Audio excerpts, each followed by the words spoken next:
I don't know what charity case let you through the door, but this interview is over." Richard Sterling's voice dripped with contempt as he stared across his mahogany desk at Zara Williams. "Howard University. Affirmative action special, I'm guessing?" He didn't wait for an answer. 9 languages? Please. Community college Spanish doesn't count, sweetheart. Zara's knuckles whitened around her portfolio. 26 years old, summa cum laude, fluent in languages he couldn't even pronounce. Yet here she sat, being dismissed like yesterday's garbage. "Sir, if you just look at my qualifications, I've seen enough."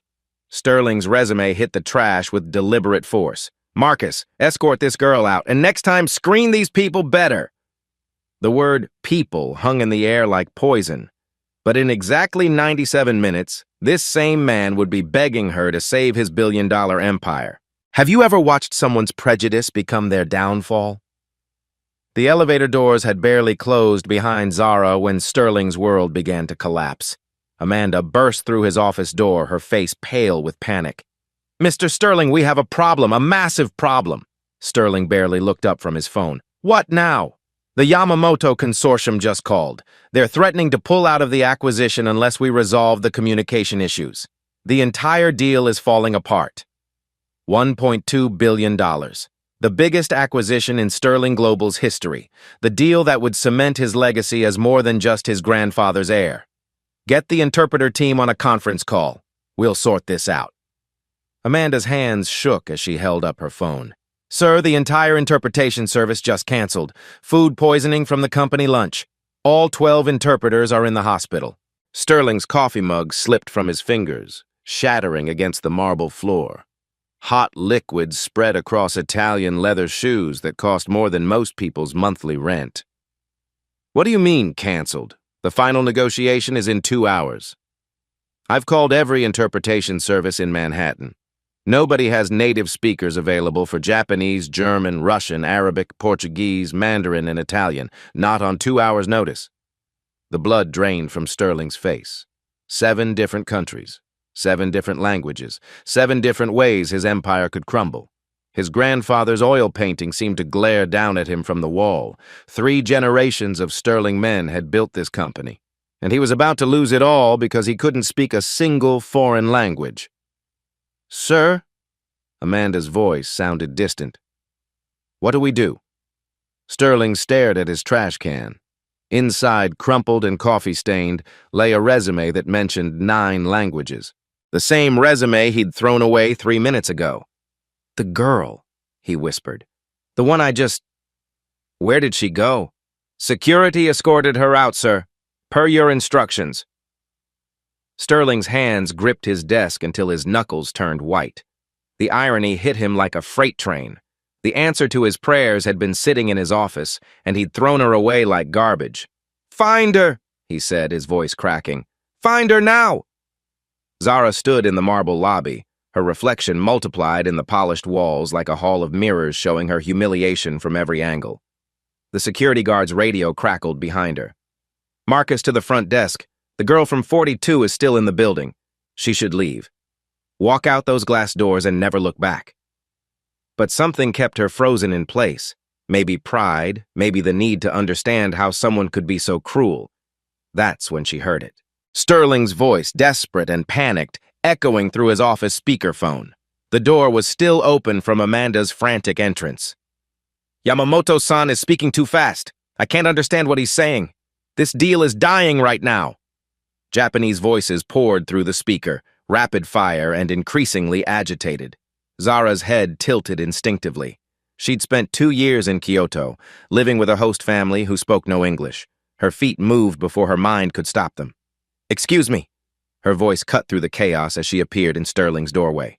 "I couldn't help but overhear." Sterling's face cycled through confusion, recognition, and desperate hope in 3 seconds. "You're still here?" "Mr. Yamamoto is saying the cultural integration clause violates traditional Japanese business protocols. He's concerned about losing face with his board if the ceremony doesn't honor proper hierarchies." The room went silent. Even the voices from Tokyo paused. Sterling's mouth fell open. You understood all of that?" Zara stepped forward, her confidence building with each word. He's also saying your previous negotiations showed disrespect for Japanese customs. He's questioning whether Americans can truly understand international partnership. This is impossible, Sterling whispered. The phone rang again. This time, angry German voices filled the room. The German partners are frustrated because your team doesn't understand their regulatory concerns, Zara translated without missing a beat. They're saying the compliance framework you proposed violates European Union banking laws. Sterling's legs gave out. He sank into his chair as if someone had cut his strings. Amanda stared at Zara like she'd just performed magic. How are you? Another call. Portuguese this time, voices from Sao Paulo crackling with indignation. The Brazilians are upset because they feel your team doesn't respect Latin American business culture, Zara translated seamlessly. They're saying yesterday's video call was culturally insensitive. Sterling's world tilted on its axis. The temp receptionist he'd dismissed as beneath his notice was casually translating complex international business disputes in real time. This can't be happening, he muttered. But it was, and it got worse. The Moroccan partners called next, their Arabic flowing through the speaker. Zara's response was immediate and confident. They're concerned about Islamic banking compliance. Your contract structure conflicts with Sharia law regarding interest and investment partnerships. Sterling's Harvard MBA suddenly felt like expensive toilet paper.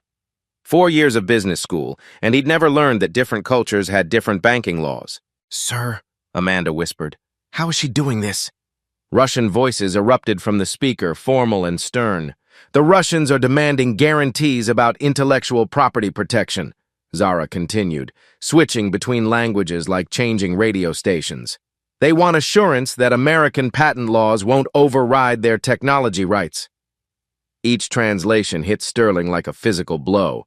His international company had been conducting business like Americans speaking louder to foreigners. Make it stop, he whispered. But the phone rang again, Chinese voices this time. Zara's response was immediate, her cultural understanding evident in every phrase. The Chinese partners are reconsidering the entire relationship. They're saying Sterling Global doesn't demonstrate the cultural intelligence necessary for serious international business. Sterling looked at the woman he'd called worthless 30 minutes ago. She stood in his office, switching between 7 languages like a human interpreter with a PhD in cultural studies. Who are you? He breathed. Zara's eyes met his, and for the first time since entering his office, she smiled. I'm Zara Williams, summa cum laude from Howard University, fluent in 9 languages, and apparently the only person in this building who can save your billion-dollar empire. The silence stretched between them like a bridge neither wanted to cross first. Finally, Sterling spoke, his voice barely above a whisper. What do you want? Zara Williams wasn't supposed to be here. She was supposed to be in her grandmother's kitchen in Brooklyn, learning to braid hair and speaking only English.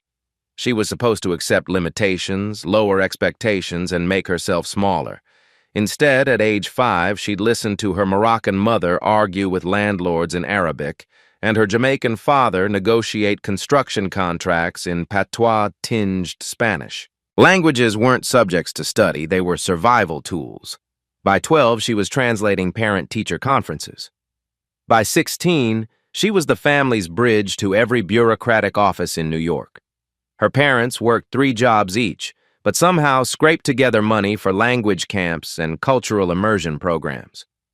Education is the only inheritance we can give you, her mother had said, working double shifts to pay for Zara's SAT prep.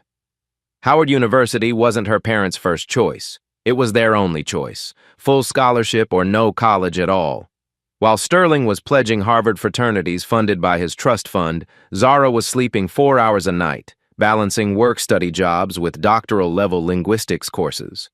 While he networked at Martha's Vineyard, she spent summers teaching English in refugee camps, learning Mandarin from Chinese exchange students, perfecting her Russian with immigrant families in Brighton Beach. Her thesis on cultural intelligence in global economics had been read by professors across 7 countries.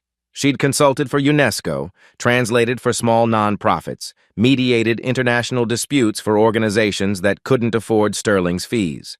73 job applications, 73 rejections. Not quite the right fit. Looking for someone with more traditional experience. We'll keep your resume on file. Each rejection felt like a door slamming shut. Each interview a reminder that her qualifications didn't matter if her face didn't match their expectations. But here's what Sterling didn't know as he watched his empire crumble. Zara Williams had spent her entire life proving herself to people who looked exactly like him. She'd been underestimated so many times that excellence had become her default setting. She wasn't just fluent in 9 languages, she was fluent in survival. And right now, watching the most powerful man she'd ever met panic about problems she could solve in her sleep, Zara realized something profound. For the first time in her life, she held all the power. The question was, what would she do with it? Sterling's corner office had transformed into a war room. Phones rang incessantly. Amanda paced behind his desk, fielding calls from panicked board members. The Brazilian partners were threatening to walk. "Put them on speaker," Sterling commanded, then looked at Zara with desperate eyes. "Please, just help me understand what they're saying." The voice from Sao Paulo crackled through the room, rapid Portuguese mixed with barely contained frustration. Zara stepped forward, her voice calm and measured. "Mr. Oliveira is saying their patience is at its limit. He feels Americans don't understand Brazilian business culture at all." Sterling's face went pale. "What did we do wrong?" More Portuguese erupted from the speaker. Zara listened intently, catching every nuance. "He's explaining that yesterday's video call was deeply offensive. Your team interrupted him 17 times, which in Brazilian culture shows profound disrespect. You also rushed through relationship building, which they consider essential before any business discussion. But we were being efficient. Efficiency without a relationship is insulting to them." Zara interrupted gently. "They're saying your approach treats them like a transaction, not a partnership." Sterling watched in amazement as Zara began responding in perfect Portuguese, her tone respectful, apologetic, warm. The change was immediate. The angry voices from Brazil softened, became curious. "They're asking who I am," Zara explained to Sterling. "They want to know why they're finally hearing someone who understands their perspective." Sterling's world tilted. This woman, the same woman he'd dismissed as unqualified, was effortlessly repairing relationships his team had spent months destroying. "Tell them."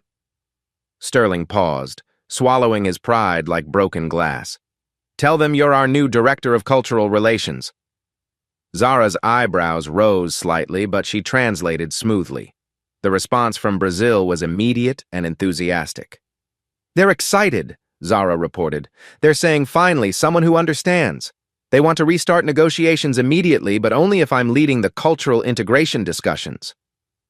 Sterling felt his grandfather's portrait judging him from the wall. 3 generations of Sterling men, and none of them had ever needed to depend on someone they'd previously thrown away. "There's more," Zara continued as the Brazilians kept talking. "They're also mentioning a legal concern your team missed. Brazilian environmental law requires specific compliance measures for international acquisitions. Your current contract structure violates their sustainability requirements."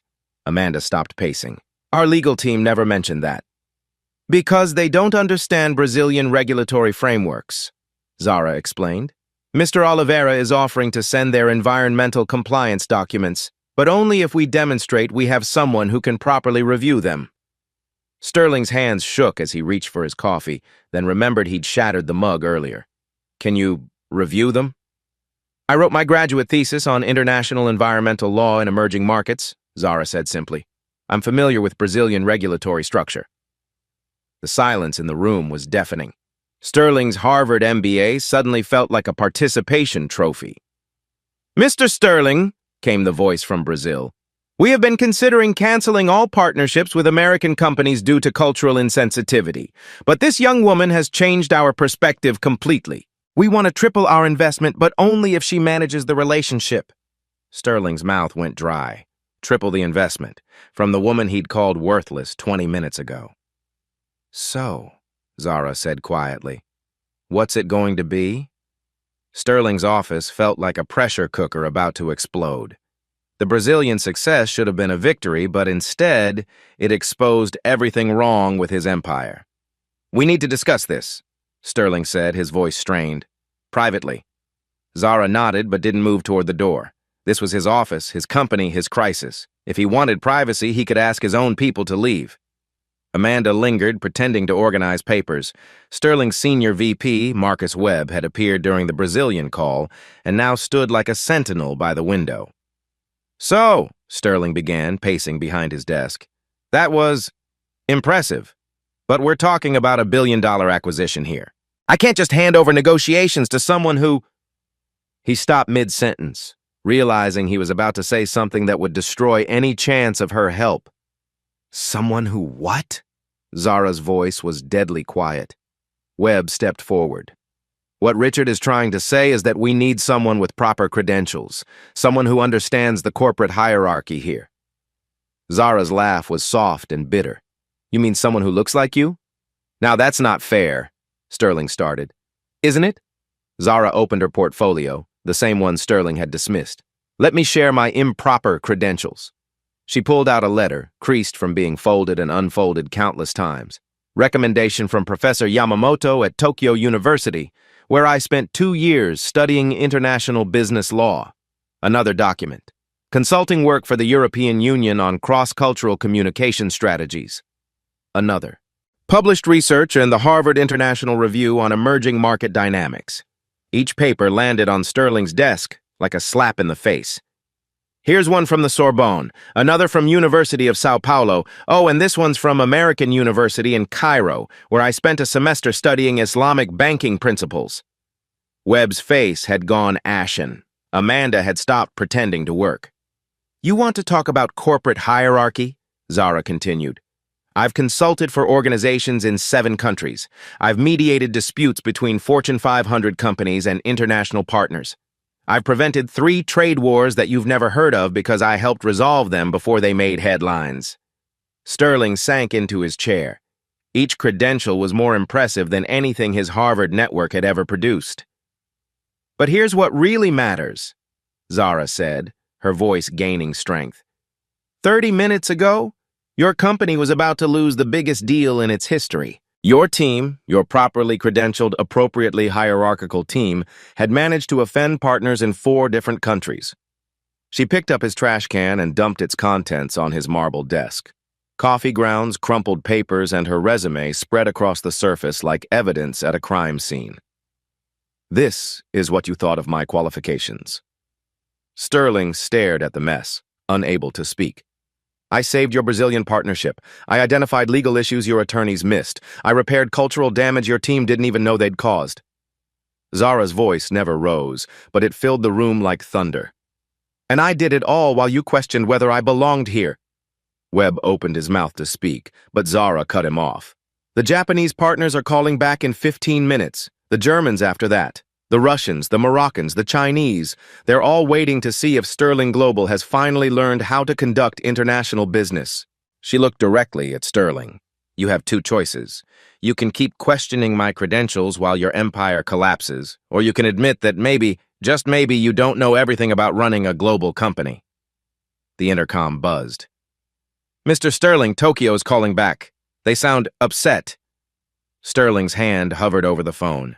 Everything he'd built hung in the balance. "What's it going to be?" Zara asked. Sterling's hand trembled as he reached for the phone. "Put them through." The conference room filled with voices from around the world. 7 screens flickered to life, showing faces from Tokyo, Berlin, Moscow, Casablanca, Beijing, Rome, and Sao Paulo. The United Nations of Sterling's empire, all waiting to see if he could save himself. "Yamamoto-san," Sterling began awkwardly, "I understand there were some cultural concerns?" The response was swift and brutal. Rapid Japanese filled the room, the tone unmistakably hostile. Zara stepped forward without invitation, speaking fluent Japanese with perfect cultural courtesy. The change was immediate. The angry Japanese voices softened, became curious, almost pleased. "What did you say?" Sterling whispered. "I introduced myself properly and expressed a sincere desire to learn about Japanese culture and business customs," Zara replied, never taking her eyes off the screen. The conversation continued in Japanese, Zara's responses growing more confident with each exchange. Sterling watched in fascination as his company's biggest partner began actually smiling. "Mr. Yamamoto says he's never worked with Americans who understood the importance of hierarchy in Japanese business. Zara translated. He's willing to restart negotiations, but wants assurance that future communications will respect their cultural protocols. Before Sterling could respond, the Germans interrupted with their own concerns. Sharp, precise words filled the room. Zara switched languages like changing gears in a race car, responding in flawless German. The German executive's stern expression cracked into something resembling approval. More rapid German followed. They're saying our previous legal framework was amateur hour, Zara reported. But they're impressed that someone finally understands European banking regulations. They want to expand the partnership if we can demonstrate continued cultural competency. Sterling's head spun as Zara moved seamlessly between languages. Russian to address concerns about intellectual property, Arabic to discuss Islamic banking compliance, Mandarin to reassure Chinese partners about technology transfer agreements. Each conversation revealed another catastrophic mistake his team had made. Each translation exposed another layer of his ignorance about international business. But something extraordinary was happening. The hostile voices were becoming collaborative. The suspicious faces were brightening with genuine interest. "Miss Williams," came the voice from Brazil. "You are the first American who truly understands our values," Zara translated, but Sterling could see she was editing. The original comment had been more pointed. "What did he really say?" Sterling asked. Zara hesitated. "He said I'm the first American who doesn't treat them like they're stupid." The words hit Sterling like a physical blow. How many partnerships had he damaged? How many opportunities had he lost because he'd never bothered to learn what respect looked like in other cultures? "There's something else," Zara continued as the international chorus of voices grew more animated. "They want to propose something new."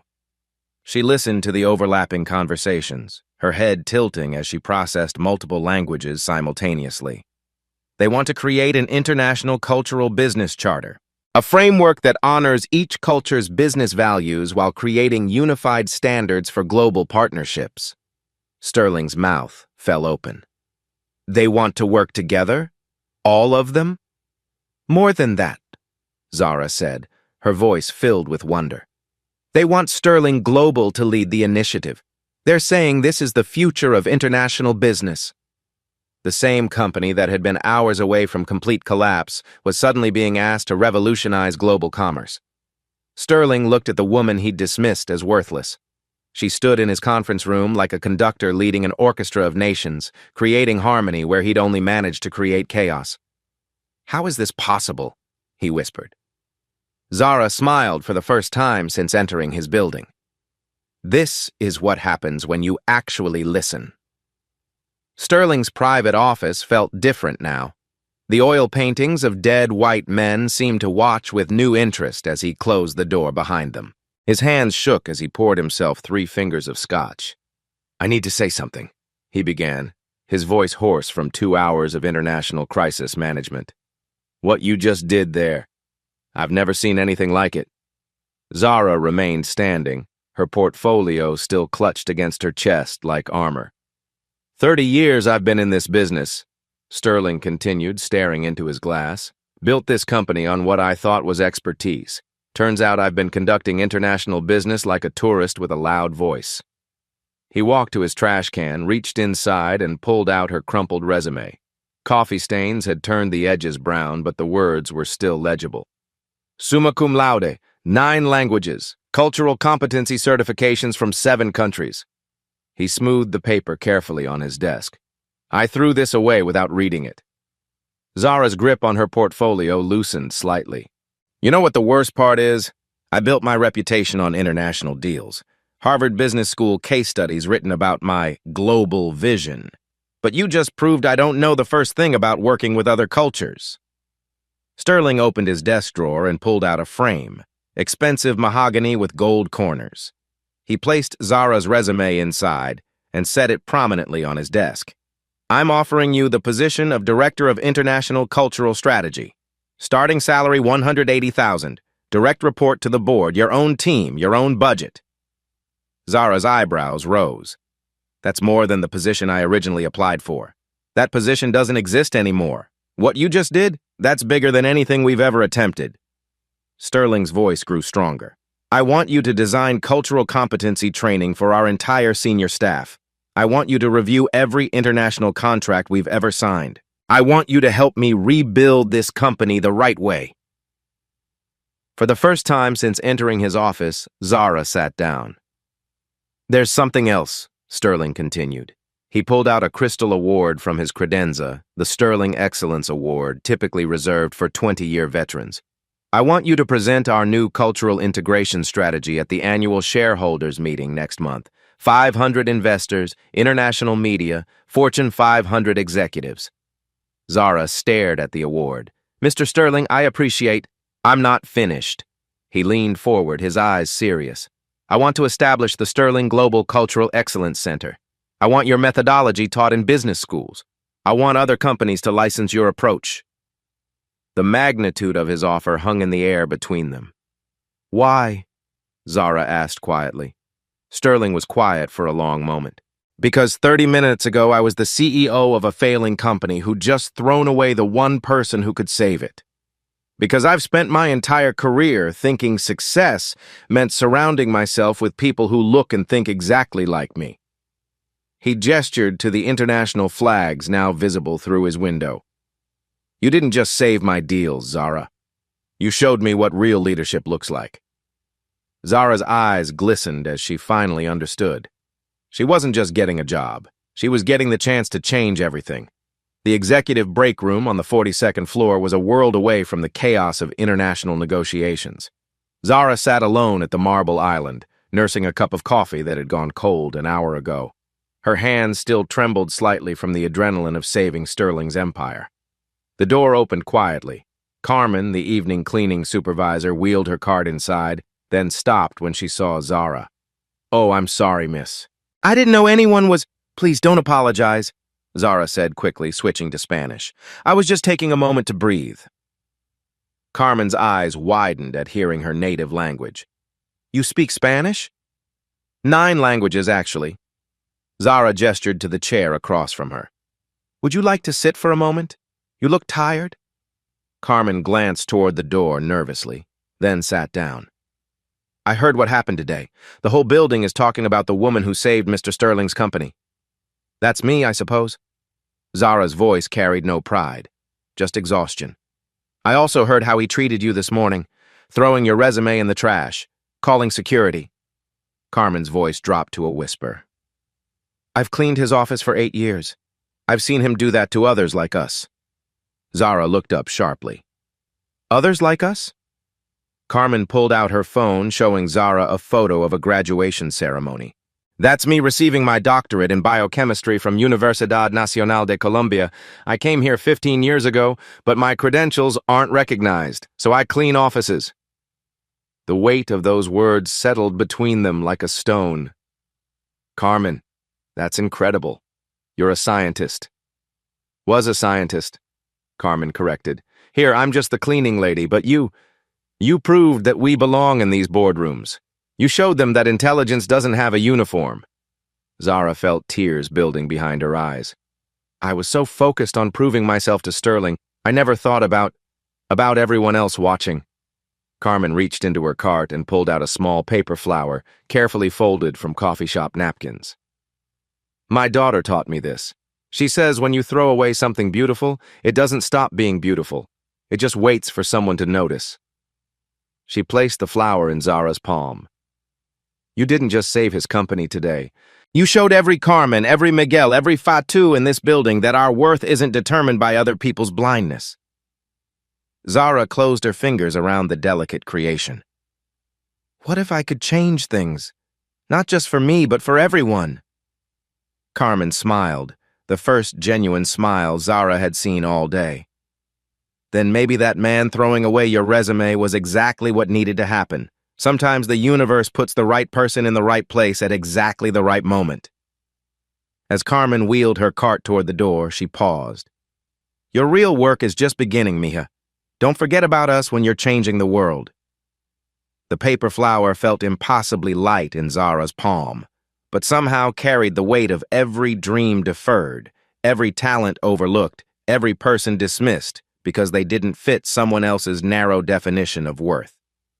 The emergency board meeting was called for 7 p.m. By 6:30, Sterling's conference room looked like a war zone. Empty coffee cups littered the table. Phones rang constantly. The billion-dollar deal that had seemed saved was collapsing again. "Explain to me how we went from triumph to disaster in 4 hours," Sterling demanded, his voice hoarse from crisis management. Amanda's hands shook as she read from her notes. The Japanese and German partners had a cultural collision during the follow-up call, something about decision-making protocols. It escalated quickly. Zara studied the timeline on the whiteboard. Years of Sterling's cultural insensitivity had created a house of cards. One success wasn't enough to rebuild trust that had been systematically destroyed. "What exactly happened?" she asked. "The Germans wanted to streamline the decision process," Amanda explained. "They proposed bypassing what they called unnecessary consensus building. The Japanese partners felt this showed profound disrespect for their business traditions." Sterling slumped in his chair. "So they're both pulling out? Worse. They're telling the other partners that Sterling Global doesn't understand international business fundamentals. The Russians are reconsidering. The Moroccans are demanding guarantees we can't provide. The Chinese are questioning our cultural competency." The door burst open. Dr. Elena Rodriguez, the only board member who had consistently supported diversity initiatives, strode in looking grim. "Richard, I just got off the phone with our biggest investors. They're panicking. Stock price is down 12% in after-hours trading. The media is calling it Sterling's billion-dollar blunder." Sterling's face went ashen. "How bad is it?" "Bad enough that 3 board members are calling for your removal as CEO." The words hung in the air like a death sentence. Sterling had inherited this company from his grandfather and built his entire identity around being its leader. Now it was crumbling because he'd never learned to see beyond his own cultural bubble. "There's something else," Rodriguez continued, looking directly at Zara. "The international partners aren't just angry about today's miscommunication. They're furious about years of feeling disrespected by our company's approach to international business." Zara stood up slowly. "What are they saying specifically?" "Sterling Global treats international partnerships like colonial relationships, that we expect them to adapt to American business culture without ever trying to understand theirs." The accusation hit Sterling like a physical blow. His grandfather's portrait on the wall suddenly looked less like inspiration and more like indictment. "They want proof that we've fundamentally changed our approach," Rodriguez continued. "Not just better translation, but complete cultural transformation." Sterling looked at Zara with desperate eyes. "Can you fix this?" Zara was quiet for a long moment, processing the magnitude of the challenge. "Mr. Sterling, this isn't about fixing a communication problem. This is about rebuilding trust that's been broken over years of cultural arrogance." "How long do we have?" Sterling asked. "The partners are meeting virtually in 1 hour to decide whether to continue negotiations," Amanda reported. "If they walk, the deal dies permanently." Zara walked to the whiteboard and began sketching a complex diagram. "I need to create something that's never been done before, a comprehensive cultural integration framework that addresses each partner's specific concerns while creating unified business standards." "Is that even possible?" Rodriguez asked. "I don't know," Zara admitted, "but it's our only chance." For the next 45 minutes, Zara worked with intense focus. She created detailed protocols for Japanese consensus building that satisfied German efficiency requirements. She designed decision-making frameworks that honored Russian formality while embracing Brazilian relationship building. She integrated Islamic banking principles with Chinese technology transfer concerns. Sterling watched in amazement as she constructed a business model that treated cultural differences as competitive advantages rather than obstacles to overcome. "This is brilliant," Rodriguez whispered, studying the framework. "You're not just solving communication problems, you're creating a new model for international business." At 7:45, the video conference began. 7 screens filled with the faces of partners who had built Sterling Global's international empire. Now they looked like judges preparing to deliver a verdict. "Ladies and gentlemen," Zara began, her voice steady despite the enormous pressure. "I want to apologize for years of cultural insensitivity from Sterling Global. Today's miscommunication wasn't an isolated incident. It was the inevitable result of an American company that never learned to truly respect international partnership. The faces on screen remained impassive. But I'm here to propose something revolutionary. Not just better communication, but a complete transformation of how international business is conducted. She presented her cultural integration charter, explaining how each element honored specific cultural values while creating synergy across partnerships. The Japanese consensus model that improved German efficiency, the Russian formality protocols that enhanced Brazilian relationship building, the Islamic ethical frameworks that strengthened Chinese technology partnerships. As she spoke, something extraordinary happened. The suspicious faces began showing interest. Partners started asking questions that built on each other's concerns. The adversarial dynamic transformed into collaborative problem-solving. This is not theoretical, Zara concluded. I'm proposing that Sterling Global become the first truly multicultural corporation, where cultural intelligence is as important as financial intelligence, where international partnership means genuine equality, not American dominance with foreign accents. The silence that followed felt eternal. Finally, Mr. Yamamoto from Tokyo spoke. Miss Williams, in 30 years of international business, I have never seen such comprehensive cultural understanding from an American company. The German representative nodded slowly. This systematic approach to cultural integration addresses every concern we've raised over 5 years of partnership. One by one, the international partners endorsed not just continuing the deal, but expanding it. They wanted to license Zara's framework. They wanted to create joint ventures based on her model. They wanted Sterling Global to lead a transformation of international business practices. Sterling sat speechless as his failing company was suddenly offered the opportunity to revolutionize global commerce. There's one condition, the Brazilian partner added. Miss Williams must be given complete authority over all international relationships. No more American arrogance disguised as efficiency. All eyes turned to Sterling. The same man who had thrown Zara's resume in the trash 8 hours ago was being asked to make her the most powerful person in his company. Done, he said without hesitation. Rodriguez leaned over and whispered, Richard, do you understand what just happened? You didn't just save the company. You just became the leader of a business revolution. Sterling looked at Zara, who was calmly fielding questions from 7 different countries in 7 different languages, and realized that his grandfather's company had just evolved into something far greater than anything 3 generations of Sterling men had ever imagined. The woman he'd dismissed as worthless had just made him the most important CEO in international business. 1 month later, the Plaza Hotel's grand ballroom buzzed with anticipation. 500 of the most powerful people in international business had gathered for Sterling Global's annual shareholders meeting. But today wasn't about quarterly reports or stock performance. Today was about transformation. Zara stood backstage, adjusting the microphone clipped to her blazer. Through the curtain, she could see faces that had once been unimaginable to her. Fortune 500 CEOs, international investors, business school deans, financial journalists from around the world. Are you ready for this? Dr. Rodriguez appeared beside her, wearing the satisfied smile of someone who had bet on the right horse. As ready as someone can be to address the people who would have thrown out my resume a month ago, Zara replied.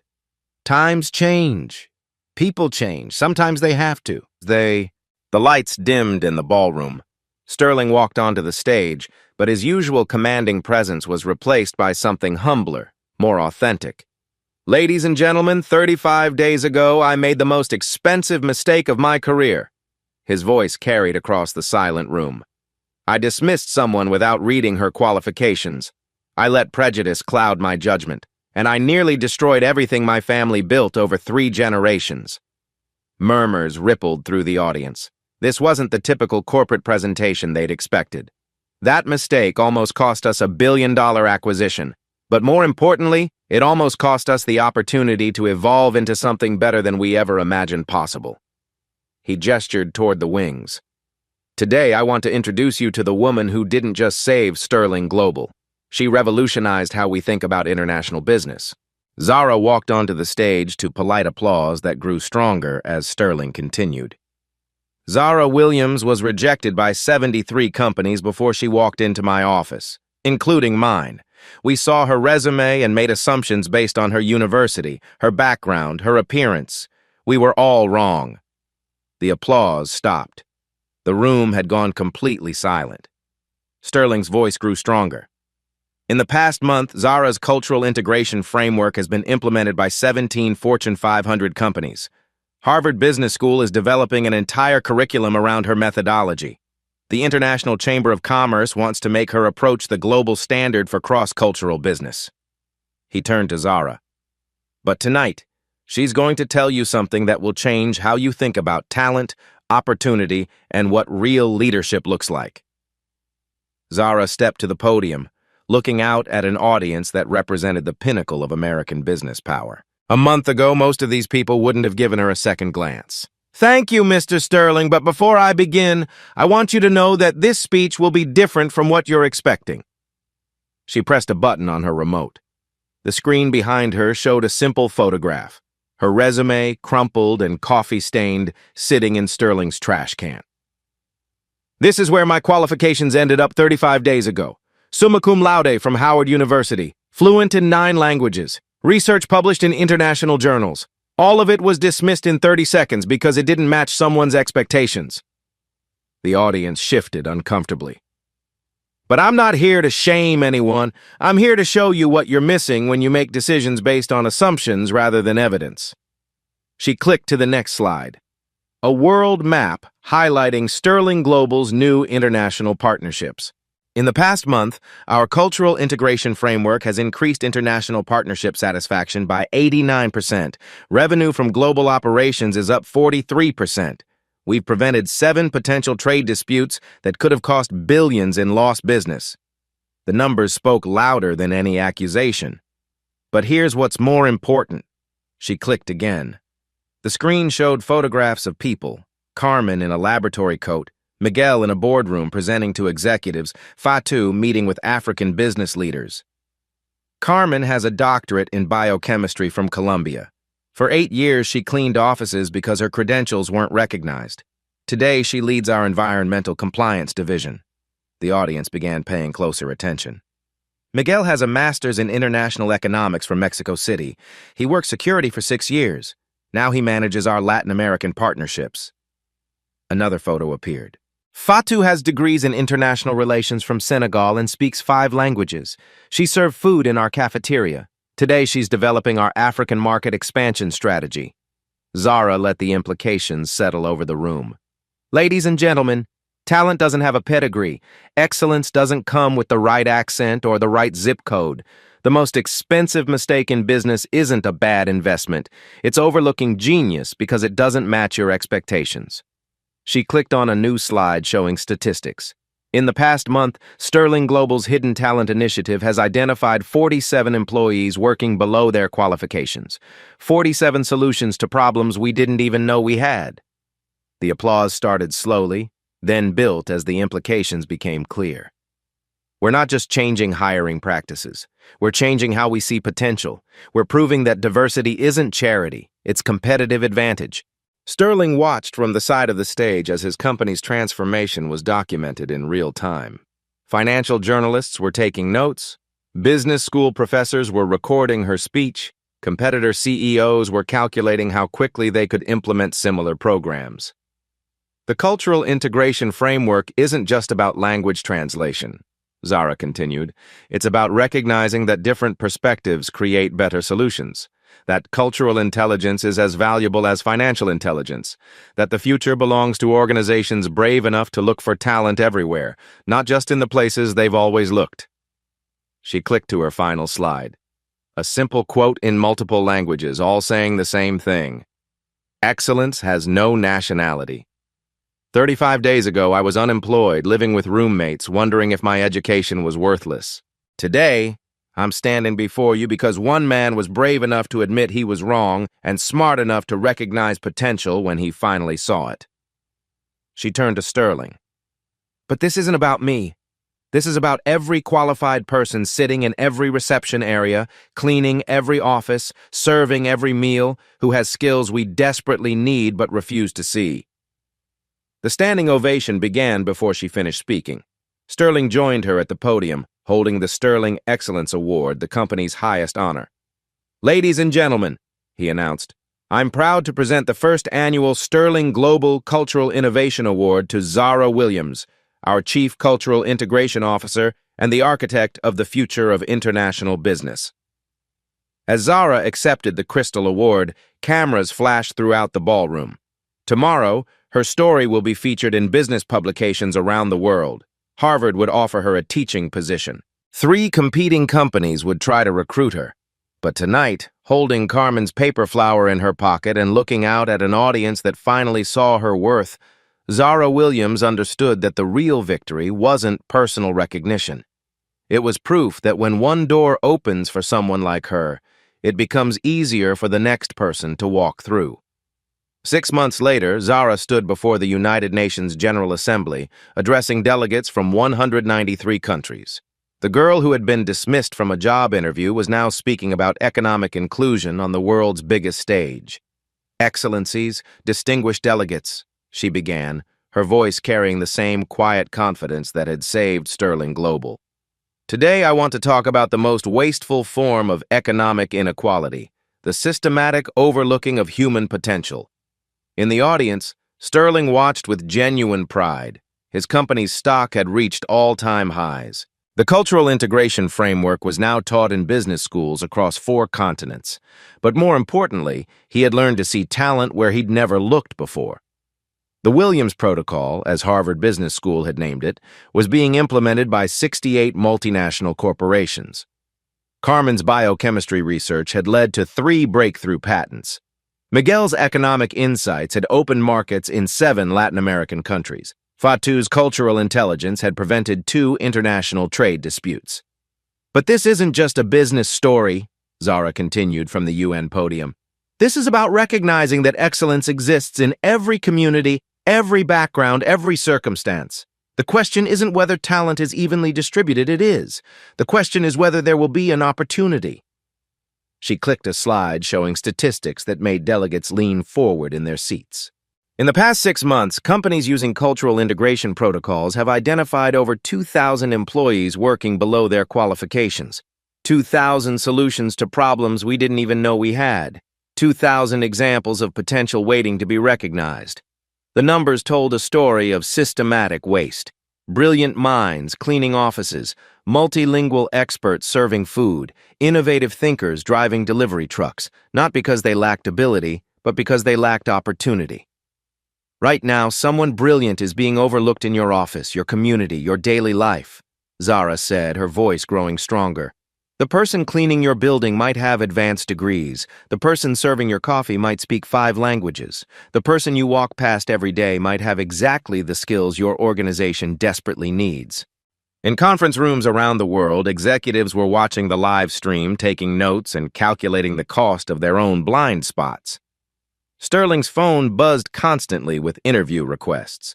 But the real measure of success was the email he'd received that morning from a janitor at Goldman Sachs, a former engineering professor from Syria who wanted to know if Sterling Global was still looking for overlooked talent. That evening, Sterling sat in his office looking at Zara's framed resume on his desk, the same resume he'd thrown away 6 months ago. Next to it sat Carmen's paper flower, now mounted in crystal, a reminder that beauty exists even in discarded things. His grandfather's portrait had been replaced with a photo from the UN speech. Zara addressing world leaders, representing not just Sterling Global, but a new way of seeing human potential. The intercom buzzed. "Mr. Sterling, there's a young man here about the engineering position. He graduated from Baghdad University, speaks 4 languages, and has been driving a taxi for 3 years. Sterling smiled, remembering his own transformation. "Send him up. And Amanda, this time I'm going to read his resume. Tomorrow I challenge you to do something different. Have one real conversation with someone whose potential you've never considered. Ask the person who cleans your office about their background. Talk to your delivery driver about their dreams. Listen to the cashier who speaks with an accent. They might speak 5 languages. Share this story if you've ever been underestimated because of how you look, where you went to school, or where you come from. Comment below. I see myself in this story, if Zara's journey resonates with you." Tag someone who deserves recognition for their hidden talents. Like this video if you believe talent has no uniform, no accent, no pedigree. Subscribe if you want to see more stories about people who prove that excellence exists everywhere. You just have to be brave enough to recognize it. Here's what you can do right now. Sterling Global's Hidden Talent Initiative is accepting applications worldwide. Visit our website to nominate someone whose potential has been overlooked. Help us find the next Zara, the next Carmen, the next brilliant mind waiting for their chance. Because the most expensive mistake in business isn't a bad investment. It's overlooking the genius standing right in front of you. Who in your life has potential you haven't recognized yet?